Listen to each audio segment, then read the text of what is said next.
All right, first snowfall of the year on Halloween morning, and so we're talking about, oops, Bhutanese Tales of the Yeti.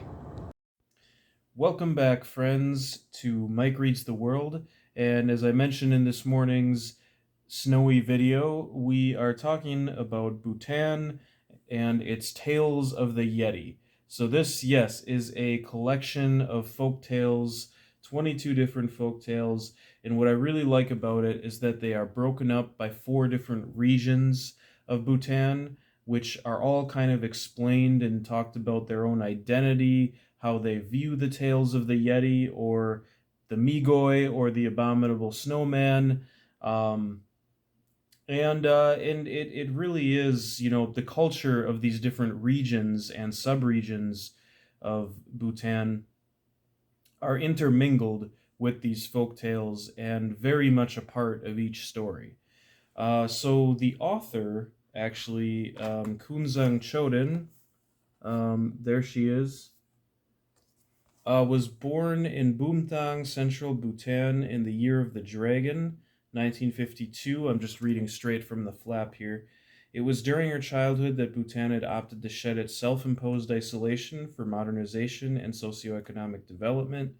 Several years later, it was the author's interest in folklore and her concern that much of her country's cultural heritage would be lost in this transitional period that motivated her to compile the folk tales of this remote Himalayan kingdom.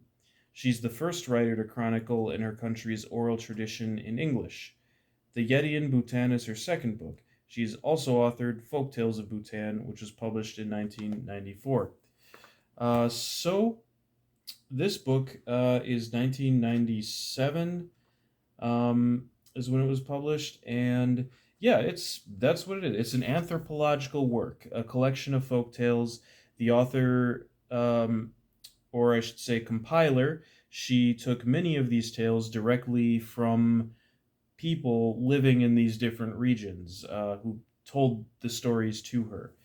The stories kind of, even though there's 22 of them and they're all from different regions, and you can kind of see some tendencies in the different regions, they really fall into a few categories. So you have kind of the most straightforward, which I would call the male hunter goes out and has a confrontation with the Yeti, in which he either defeats, comes to a stalemate, or comes to a bad end because of his confrontation with the Yeti. The second type is the Yeti's human bride. Or so this one's particularly interesting. There's two different stories in here where a Yeti kind of kidnaps, or an abominable snowman, Migoi. I'm just gonna say Yeti this whole video, even though Migoi is probably like the best, the Bhutanese word. Um, but yeah, so the second type is the Yeti basically kidnaps a woman and makes her his bride, and the rest of the story is kind of based on that. There is some like cross human Yeti childbirth stuff that goes on here, and actually I think one of the most interesting stories, which is later in the book, is related to this. I may talk about that in a minute. The third major type of story is where the Yeti is seen almost as a vision, a mirage, or a spiritual omen, where the Yeti doesn't have any physical consistency or physical interaction with humans, but is talked about as more of a spirit or a manifestation of the spirit. And then there is a one-off story that's not even about a Yeti. It's about this small impish kind of creature. I don't know if I can remember. Oh, the Murgula. Um, Almost like a kind of yeah. It's this sort of impish monkey-like creature with a spirit bag that, if you can steal a spirit bag, he'll be your companion or servant basically. until he can steal it back, and then you're in trouble. So that was kind of an interesting one-off in here. Um, so yeah, 22 stories. A lot of them are very similar.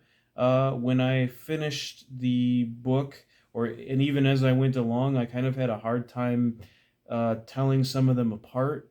But the ones I do remember, the ones that stand out, I already mentioned were like there's one where a woman gives birth to a Yeti child after she's kidnapped by a Yeti, and then one day she tries to escape, and instead of taking the child with her, she leaves it for the Yeti, and crosses the river on a log bridge to escape the Yeti and this child that she gave birth to. And then she destroys the bridge, and the Yeti can't follow her, so he rips the child in half and throws half of it across the water.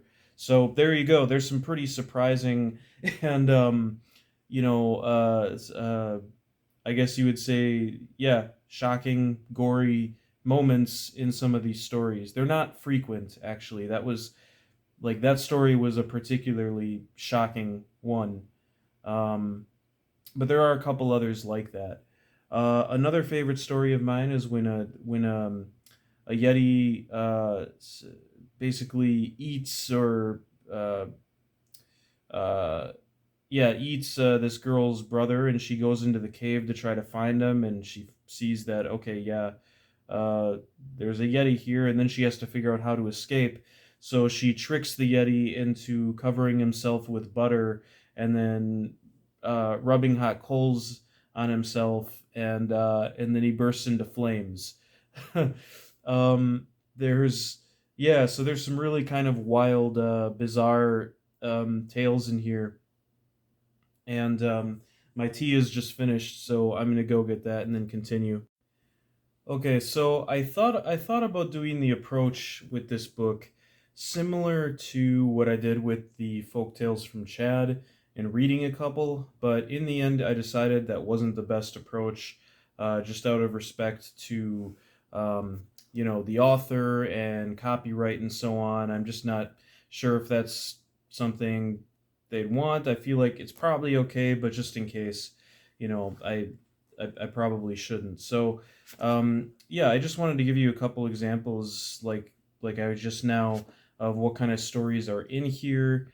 Um, I'm not. Well, I like certain kinds of spooky folk tales. There weren't really any in here that were like scary.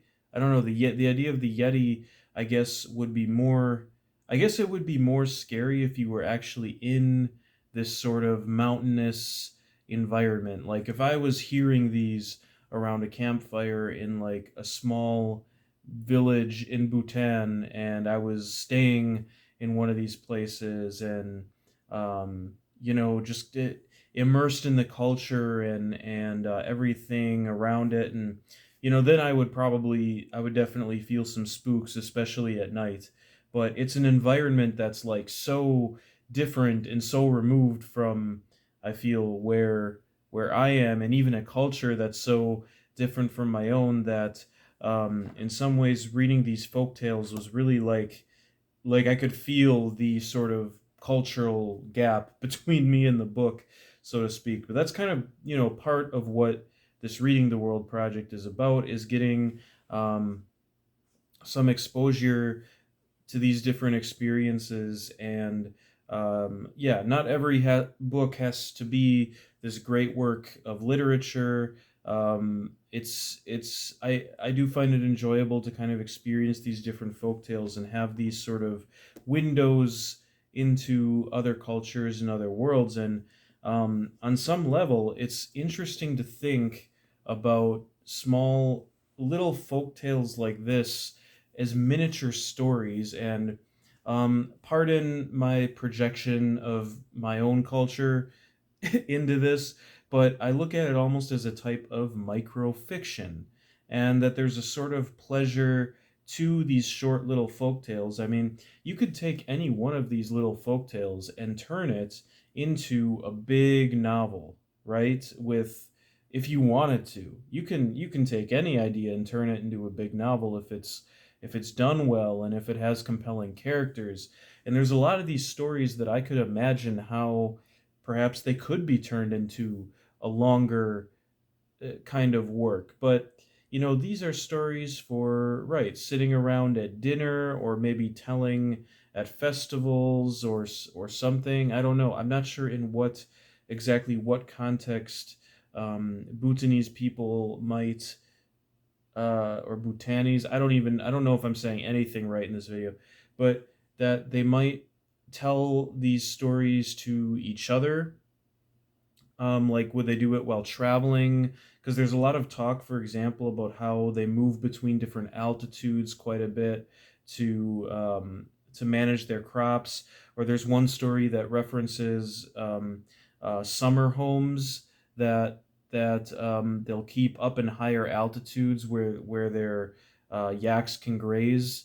Um, but during the winter, these summer homes are basically deserted and inhabitable for the most part, just because of the cold and the snow. Um, so this movement between altitude levels is something I'm quite, I guess, familiar with after having spent some time in the Andes Mountains and becoming more familiar with Andean culture. There is certainly a lot of similarities, or a place there where I could kind of connect what I've experienced and seen to that. Um, so yeah, where was I? I was talking about microfiction. Yeah. So looking at and from an anthropologist perspective, I think there's a kind of pleasure in collecting, these little folk tales as if they were miniatures. The same kind of pleasure we get from collecting little miniatures, or like some people like to collect cards. Um, we like, as humans, we like to collect little useless things. And I'm not saying folktales are useless, but in fact, they're not useless at all. They are, and it's actually probably quite insensitive for me to say that, because yeah, these folk tales are definitely very related to the culture in some areas, and the Yetis are considered to be real things, whether they're manifestations of spirits or actual physical abominable snowmen wandering around. That there is a belief in certain areas of Bhutan about these creatures. And I don't know how pervasive that belief still is, um, because as far as I know, there's been no, strictly scientific evidence of Yetis and abominable snowmen or Migoi.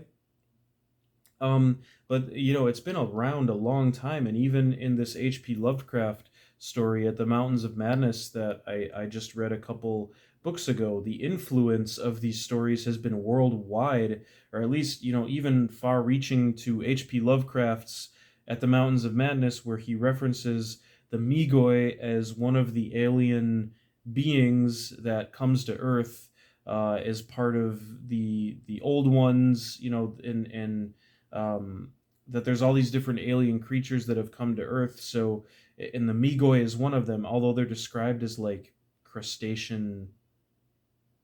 Uh, they're not.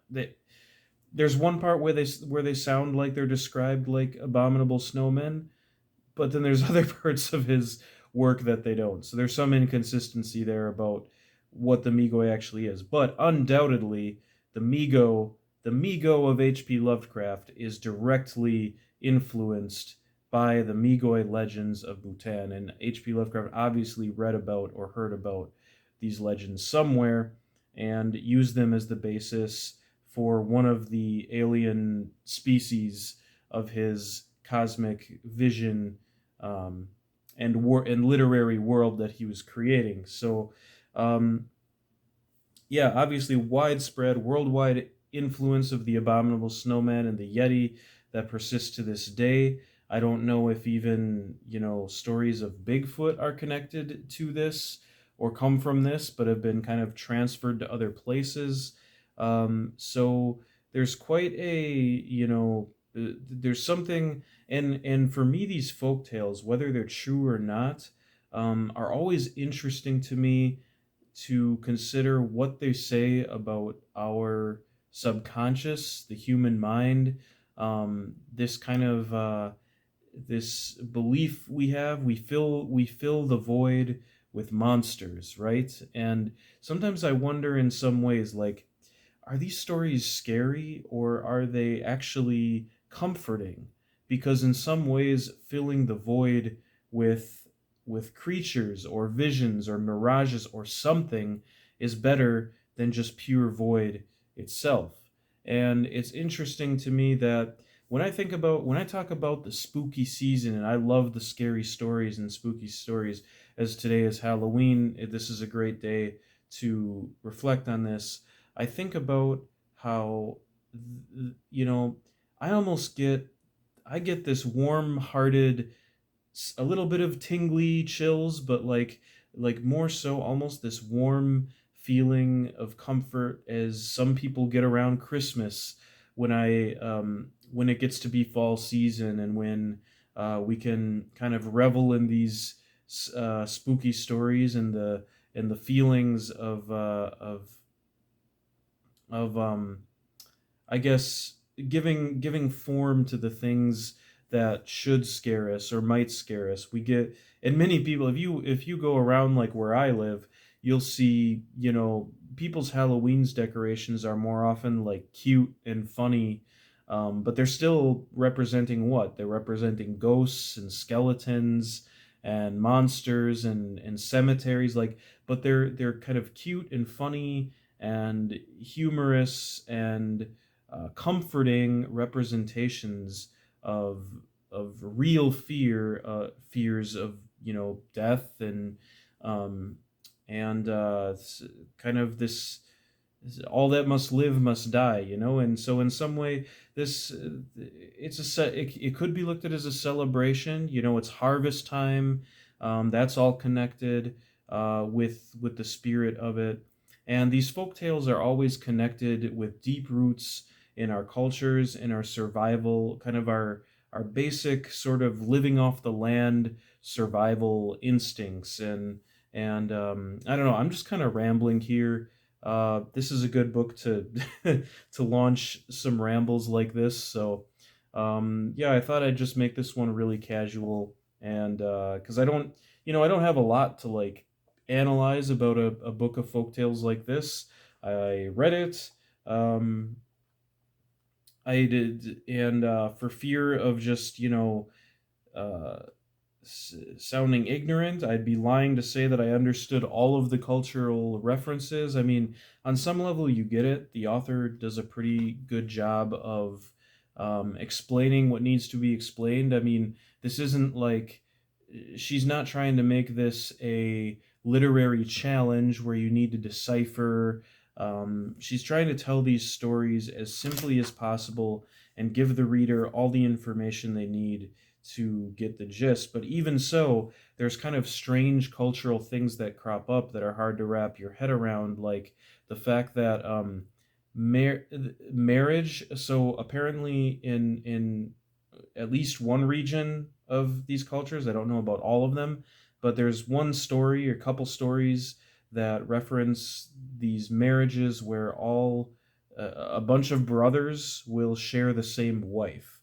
So that's obviously something culturally very different from anything I've ever heard.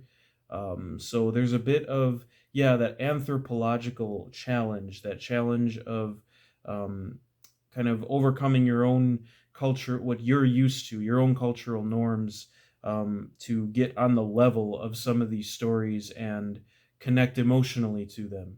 Um, and even and it's hard for us living in such like a rational, scientific minded society sometimes, at least like here in the United States, to wrap our where, it's like you go out and like all the land is owned, and it's just like, you know, hard to wrap our heads around anything mysterious if it's not in the deep depths of space. And even then, sometimes it seems like everything has an explanation, or there's always somebody that can give our best guess, right, based on sort of the scientific worldview that has already been accepted and developed. I'm not saying that's wrong or that's bad.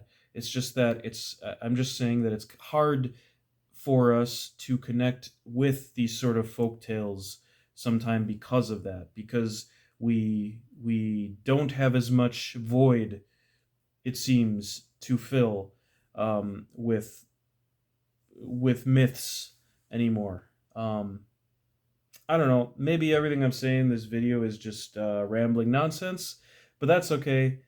Not all these videos are going to be good or coherent. They are just to, yeah, get out kind of my thoughts, my immediate thoughts of the book after finishing it. So next, we're going to move on. I do have the next country picked out, but I want it to be a surprise. So stay tuned for country number 53 coming up. I don't know if I'll get another U.S. state in first, but there is another U.S. state that's on the way as well. So thank you again for watching and tuning in to Mike Reads the World. If you have any other questions about the book, because I feel like I didn't really talk about the story that much, like if there's anything you want to know more about this particular book that I haven't covered because it interests you, ask me in the comments and I'm happy to respond. For anyone that's doing a challenge like this, or if you're just interested in the book and folk tales and things like that, because I don't think there's too much else out there for Bhutan if uh, you want to do a challenge like this or you're interested in the country. So yeah, nice little collection of folk tales from the Himalayas, and we'll see you next time.